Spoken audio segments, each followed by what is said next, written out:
Ahora, para finalizar esta jornada, contaremos con la presencia del doctor Jorge Randle. Su conferencia se titula Matrimonio Cristiano, Racionalidad a la Apertura de la Vida. El doctor Jorge Randle es neurólogo pediatra por la Facultad de Medicina de la Universidad de Buenos Aires, ex residente de pediatría, neonatología y neurología pediátrica, e instructor de residentes del Hospital de Niños de la Ciudad de Buenos Aires, instructor de residentes en el Hospital Chestakov y médico asesor de hogares para niños discapacitados en la ciudad de San Rafael. Lo recibimos con un fuerte aplauso.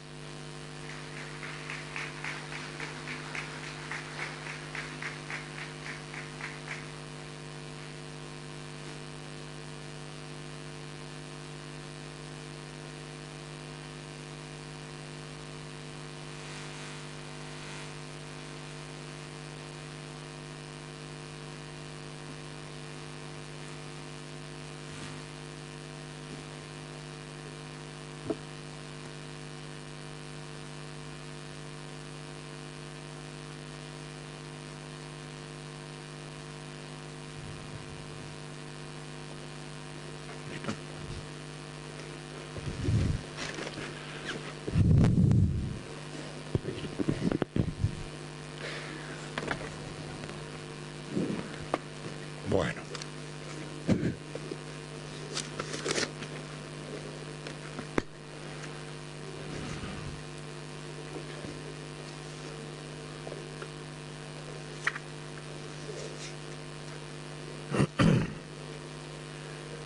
Bueno. Después de estas magníficas exposiciones, soy el último para cerrar esta jornada. ¿Existe una racionalidad? ¿Existe algo de la ley moral en la paternidad responsable? Vamos a tratar de desmenuzar lo que nos enseña el beato Paulo VI. Él habla de paternidad responsable en el punto 10 y pone 3 puntos. 3 puntos que serían ¿qué es paternidad responsable? Y Juan Pablo II después va a retomar lo mismo y él ya va a hablar de paternidad y maternidad responsable. Y entonces el primer punto de la paternidad responsable es el que nosotros debemos conocer los procesos biológicos y lo define de esta manera. En relación con los procesos biológicos, paternidad responsable significa conocimiento y respeto de sus funciones. La inteligencia descubre en el poder de dar la vida leyes biológicas que forman parte de la persona humana. Y esto es importante entenderlo porque lo podemos unir con el punto anterior de la encíclica, que es el punto 9, que habla de las características del amor conyugal, y lo unimos este conocimiento de los procesos biológicos con la primera definición que pone el Papa sobre el amor el amor conyugal, que es el amor conyugal es plenamente humano. Es decir, que por lo tanto es sensible, es espiritual. Y nosotros tenemos que entender esto, que los que se casan es un hombre y una mujer. Y esto hay que redefinirlo, un hombre y una mujer. Es la única posibilidad que exista, hombre y mujer, varón y mujer. Por eso en el relato de la creación también aparece esto clarísimo, que habla del varón, habla de la mujer, y ese varón que no tiene nada, como es el primero que crea, Dios, no tiene su ayuda semejante. Entonces Dios es que le da la ayuda semejante. Y le da esa ayuda semejante que es ese complemento. Por eso el conocimiento de los procesos biológicos, de la diferencia de ese varón y esa mujer, son fundamentales. Los debemos conocer para ser responsables, porque somos absolutamente diferentes. Esto es así, tan diferente que respiramos diferentes. Y por más que digan que yo me percibo mujer, yo voy a seguir respirando como respiran los varones. Y también voy a seguir haciendo pis como hacen los varones. Esto es así. Como decía Mónica del Río, la vecina le ponen el papagayo. Es así. Entonces, respiramos diferentes. Si somos tan diferentes, es así. Y nos tenemos que conocer. Por eso la mujer, en ella, es diferente al hombre, y esto es importante para entender el final, que tiene un ciclo, y que nosotros lo llamamos en la biología el ciclo sexual femenino, que tiene un ciclo, que tiene una menstruación, que tiene una ovulación, que tiene un ciclo que es diferente al hombre, que tiene distintos estados biológicos. Por eso esto es importante, conocer los procesos biológicos. La segunda parte de la paternidad responsable es respecto a las tendencias del instinto. ¿Qué nos dice la encíclica? En relación con las tendencias del instinto y las pasiones, la paternidad responsable comporta el dominio necesario sobre aquellas han de ejercer a la razón y la voluntad. Tenemos tendencias, es decir, hay instinto, porque esto es la biología. ¿Y es por qué? Porque cuando fuimos creados, no fuimos creados con estas tendencias. Nosotros teníamos un orden, pero hubo un pecado original. Y ese pecado a nosotros nos golpeó de tal manera que desordenó esto. Por eso nosotros tenemos que decir que somos una naturaleza creada, una naturaleza que es caída, pero que fue redimida. Y esta tendencia al instinto es así. Nosotros tenemos la tendencia. Por eso tenemos que hacer el paralelismo de la tendencia del instinto en el segundo punto de la paternidad responsable con el segundo punto que pone el Papa en las características del amor conyugal, que el amor tiene que ser total, tiene que ser fiel y exclusivo. Es total, es fiel y es exclusivo. Y es para siempre. El para siempre. Y esto hay que repetirlo y tenemos que dar testimonio de que es para siempre. Porque tenemos que convencer del modo del ejemplo a los jóvenes que es posible y que es verdad que uno puede ser fiel hasta la muerte y que uno puede ser fiel.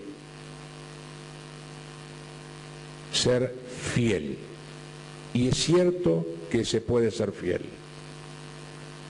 porque hoy con esta tendencia del hombre licuado es justamente lo que rompe el tema de la fidelidad, la liviandad en los apegos y la revocación a los compromisos. Hoy nadie tiene compromiso. Toco y me voy. El touch and go. Nadie se compromete. Y en esa falta de compromiso es la destrucción del hombre. Porque si habíamos dicho que el amor es plenamente humano, que es sensible y es espiritual, cuando yo parto al hombre y me quedo con un pedazo, que es el sexo, el hombre se destruye, necesariamente se destruye. Por eso hoy no dura nada.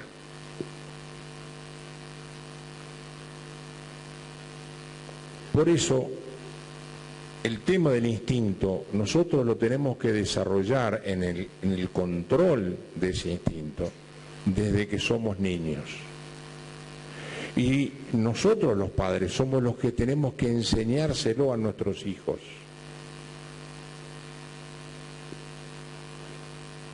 Cuando nuestros hijos vean que es posible, ellos también van a hacerlo también posible. Y la posibilidad de ese dominio del instinto, que es el desarrollar la virtud de la castidad, la tenemos que empezar a trabajar desde que somos niños, desde que somos jóvenes, aprender a respetar al otro. Y la única forma de poder lograr eso es siempre vivir mirando la eternidad, sabiendo que yo algún día voy a ser juzgado, que algún día o me condenaré o me salvaré. Tengo que vivir mirando la eternidad. Y el tercer punto, que este es el importante, de la paternidad responsable, es que dice, en relación con las condiciones físicas, económicas, psicológicas, sociales, la paternidad responsable se pone en práctica ya sea con la deliberación ponderada y generosa de tener una familia numerosa, ya sea con la decisión tomada por graves motivos y en respeto de la ley moral de evitar un nuevo nacimiento. Es decir, que la paternidad responsable es el pensar una familia numerosa. Pensar una familia numerosa. Debemos ser generosos en esto que es la transmisión de la vida. Generosos. ¿Quién soy yo para decir quién tiene que vivir y quién no tiene que vivir? Si mis padres no hubieran sido generosos, probablemente yo no hubiera existido en una sociedad moderna, porque yo soy el número 3 y ya hubiera sido familia numerosa. O sea que no hubiera existido. ¿Quién soy yo para no dar vida? Por eso hay que ser generoso en la transmisión de la vida. Porque si a mí me la regalaron, ¿por qué no la voy a dar yo también? ¿Quién soy yo? Si yo no soy el dueño de la vida. Entonces, esto es lo que tienen que entender, que la paternidad responsable es tener hijos, no es no tener hijos. Y en esto la Iglesia no dice que debe tener 5, 3, 2, 1, 15, 20, no. Generoso. Ser generosos en la transmisión de la vida.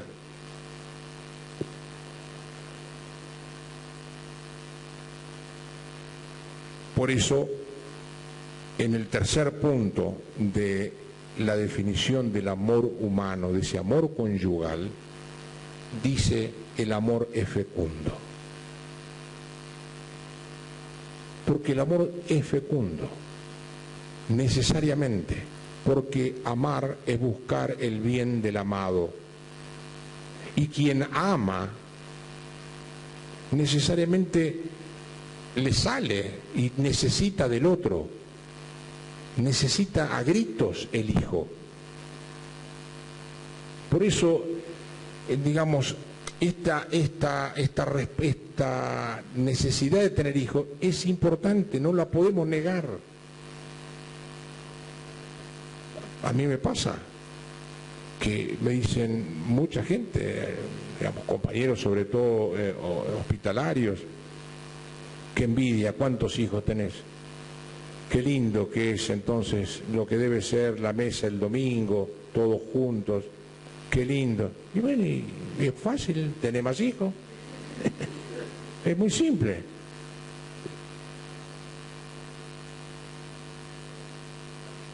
Entonces es tener hijos. Entonces acá también sigue la encíclica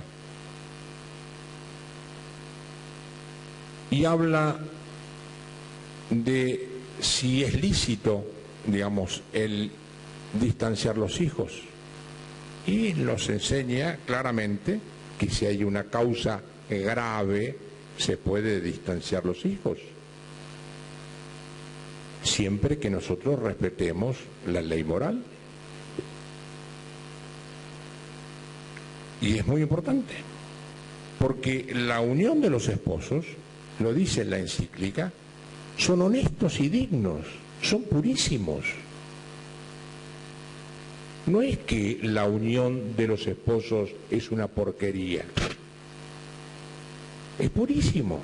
Dice, son honestos y dignos, y diríamos más todavía, que son santos. Si lo hacemos como Dios lo manda, son santos. ¿Cómo son santos? Claro, es meritorio para la vida eterna. Me voy a salvar y voy a ganar mérito porque hago el amor con mi esposa como Dios manda. Por eso la Iglesia antiguamente tenía una bendición propia para el lecho matrimonial, y que era como el altar de los esposos, el lugar sagrado de los esposos. Por eso es ese valor que tenía la habitación de los padres, la cama de los padres, el lugar sagrado. Por eso claramente lo dice el Papa, la unión de los esposos son honestos y dignos.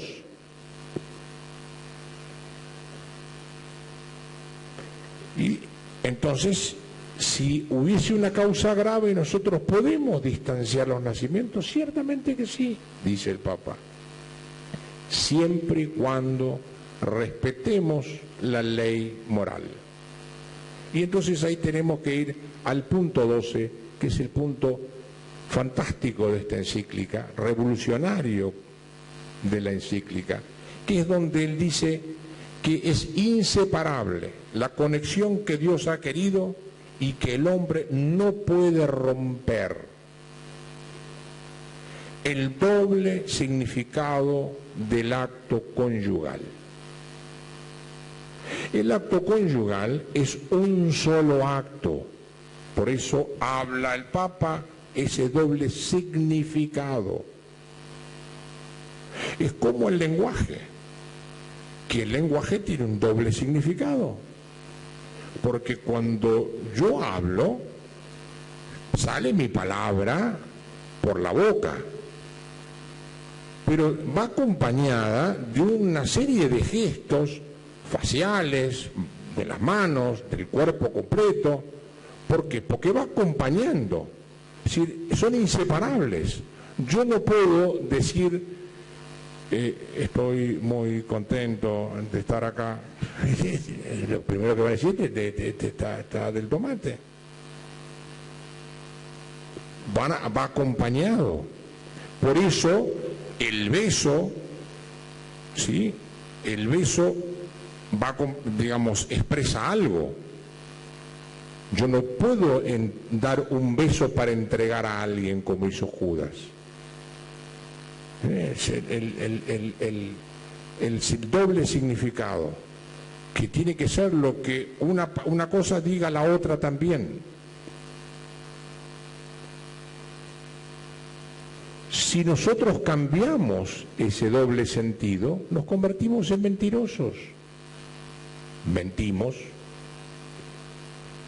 Porque cuando digo te amo, y si yo divido el significado, el único, que es unitivo y procreativo, pero me quiero quedar solamente con el unitivo, yo te estoy mintiendo.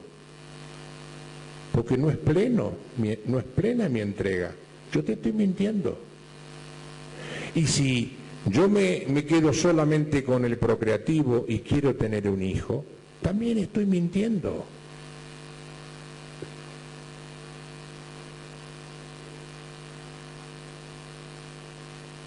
Se realizan juntamente con el otro y en cierto sentido el uno a través del otro, como decía Paulo VI. Este acto unitivo y procreativo es un solo acto. Por eso les voy a leer algo que realmente es extraordinario. Erich Fromm, en El arte de amar, dice: la culminación de la sexualidad masculina radica en el acto de dar. El hombre se da a sí mismo, da su órgano sexual a la mujer. En el momento del orgasmo le da su semen. No puede dejar de darlo, si no sería impotente. Si no puede dar, entonces es impotente. El proceso no es diferente en la mujer, si bien algo más complejo. También ella se da, permite el acceso al núcleo de su feminidad. En el acto de recibir ella da. Si es incapaz de dar, si solo puede recibir, es frígida. En su caso, el acto de dar vuelve a producirse, no en su función de amante, sino como madre. Ella se da al niño que crece en su interior, le da su leche, cuando nace le da el calor de su cuerpo. No dar le resultaría doloroso. Es muy interesante. Entonces, en este doble significado, en esta necesidad de este doble significado, es donde nosotros tenemos que poner un poquito la atención.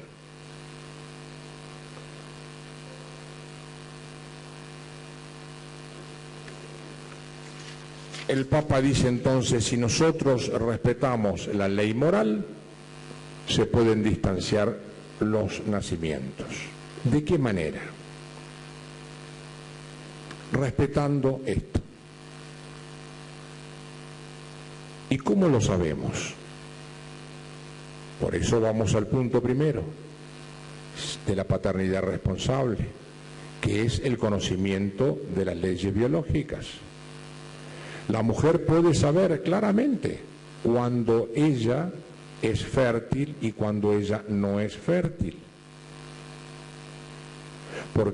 Y claramente lo puede saber a ciencia cierta. Inmensidad de trabajos hay que demuestran que es cierto, los cambios externos que la mujer tiene demuestran los cambios internos de ella. Ella puede saber con exactitud el momento de su fertilidad. Si ella lo conoce claramente, entonces en ese momento, digamos, el control de la, digamos, o mejor, mal dicho, el modo de distanciar los nacimientos sería usar una técnica, llamémoslo así, que sería no conceptiva, no es anticonceptiva, es no conceptiva. Porque la anticoncepción sería cuando yo rompo ese acto unitivo y procreativo y me quedo solamente con la parte unitiva, y entonces voy a tener que inventar todos los métodos antinatalistas, no solamente anticoncepcionistas, sino antinatalistas.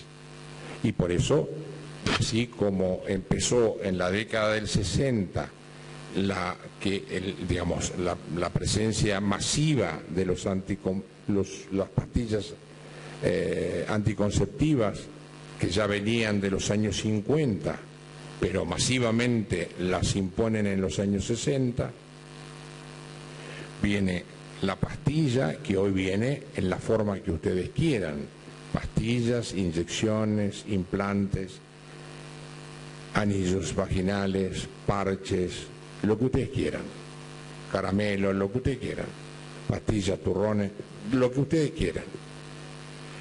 Y así tenemos en esta destrucción del acto unitivo, cuando me quiero quedar solamente con el unitivo, ir en contra de la concepción, los anticonceptivos, los medios esterilizantes, los medios mecánicos, el DIU, que es fundamentalmente abortivo, aunque digan que no lo es, la píldora del día después, que es de diseño farmacéutico para que sea abortivo, la cual está demostrado. Y con la venta libre, como existe la píldora del día después, que cualquier niña lo puede ir a comprar, por eso están ahora estos nuevos trabajos de la modificación del cerebro de las preadolescentes y adolescentes con el uso de la pastilla del día después.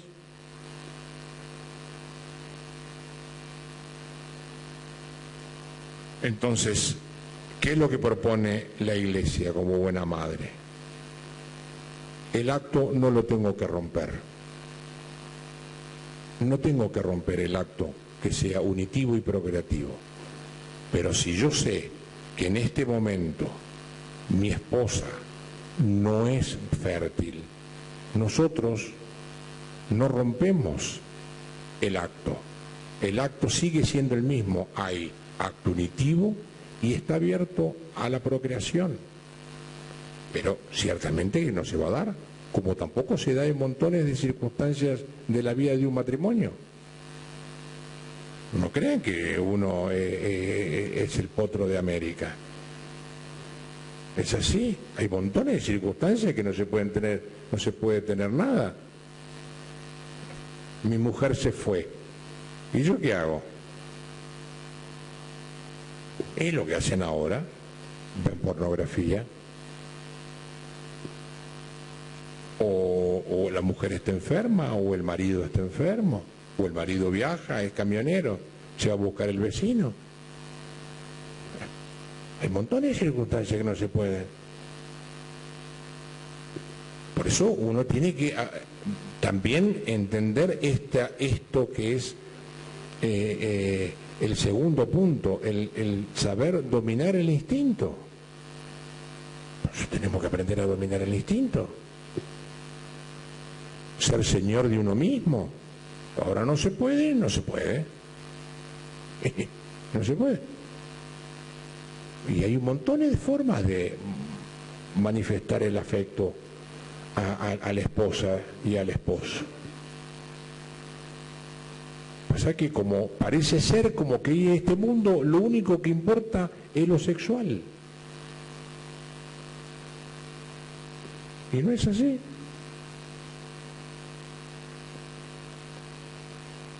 Lo sexual es buenísimo, ciertamente, si lo inventó Dios, o sea que no puede ser malo. Si es creación de Dios, ¿cómo va a ser malo? Entonces, la Iglesia enseña, sí se puede separar los nacimientos, si yo respeto la ley moral. Entonces, no tengo que romper esa unidad de cada acto. En cada acto se debe cumplir unitivo y procreativo. Los dos van juntos, no los puedo separar. Cuando yo separo esto, siempre hay complicaciones. Y se puede Por lo tanto, es un método o una técnica no conceptiva. No es anticonceptiva, es no conceptiva. Y no es un método más ecológico.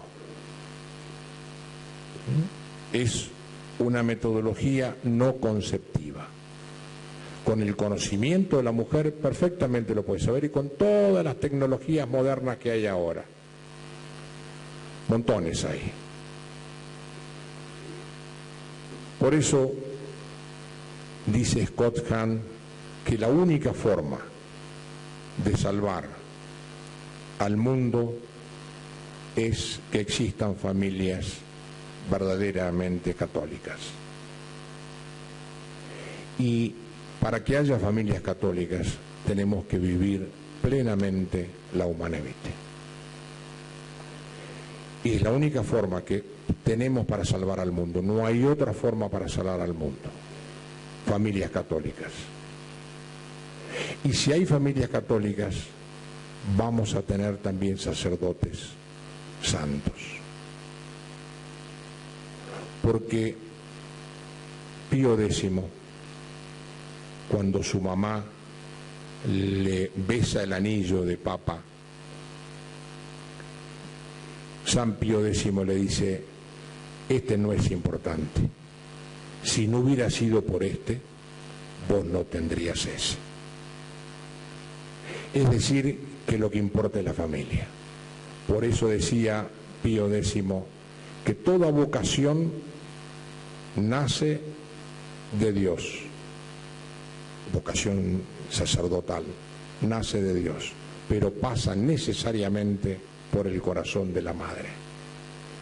Si nosotros logramos tener familias católicas y vivimos realmente a plenitud la Humanae Vitae, probablemente y con certeza salvamos al mundo. Nada más.